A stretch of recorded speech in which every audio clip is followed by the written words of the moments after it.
but financial, in the financial sense.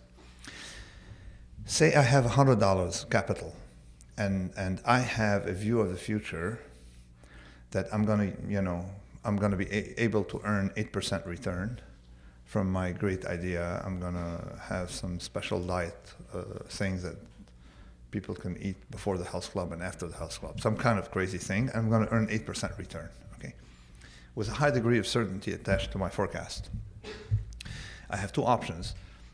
I borrow against, at 5%. Okay, therefore I borrow 5%, earn 8%. I'm going to leverage myself crazy. Or if I'm skeptical, I can just not borrow.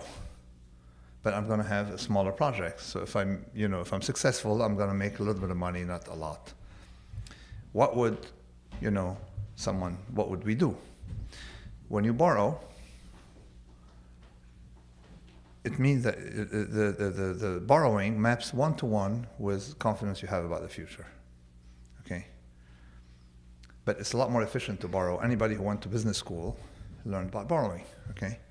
So that kind of, it's a lot more optimal. But if you're right, if you're wrong, it's a lot worse.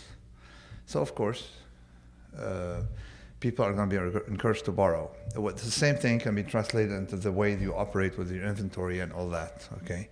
If you have no glitch, everything is right. If you have a glitch, well, you have a shortage, you have to pay up for something, and you get hosed. So the problem, of course, is that we had a rise of that coupled with the rise of complexity. And of course, what can happen, the volcano is nothing, is what happened in 2007. Things started unraveling, and of course, the thing needs to collapse. But that's part one.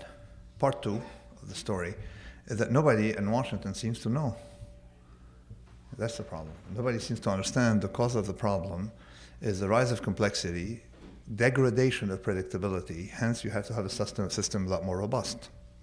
So in my paper, in my edition, I also, okay, let me tell you one thing. When I came up with the Black Swan, a lot of academics thought I was an idiot, all right?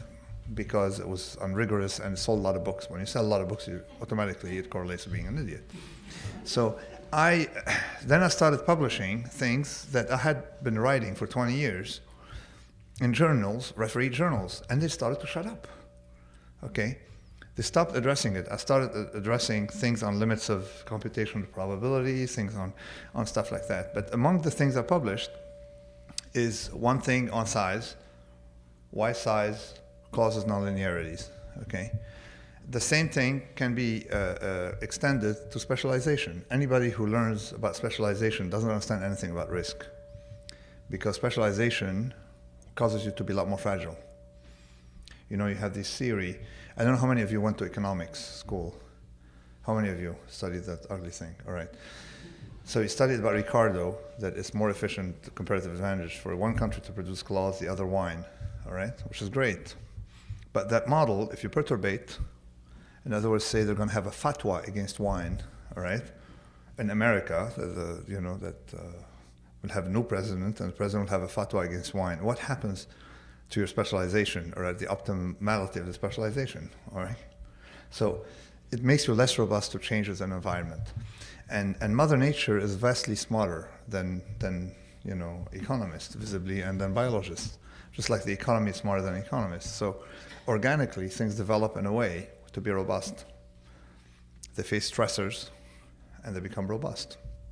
And we humans have been messing up this thing with utopias, whether physical utopia or economic utopias or anything else. Just like economically, we go bail companies, we make them less robust and make society less robust. Physically, we take antibiotics, so therefore we're going to be less robust to the next epidemic, okay?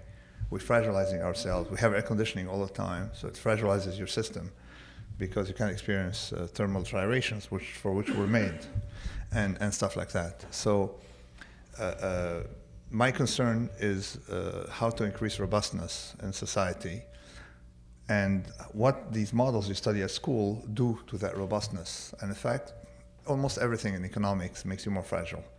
Whether the tools you study in statistics, because everything's based on a bell curve, but I'm not going to go through that. I'm tired of the concept, or the other ones. Now, next.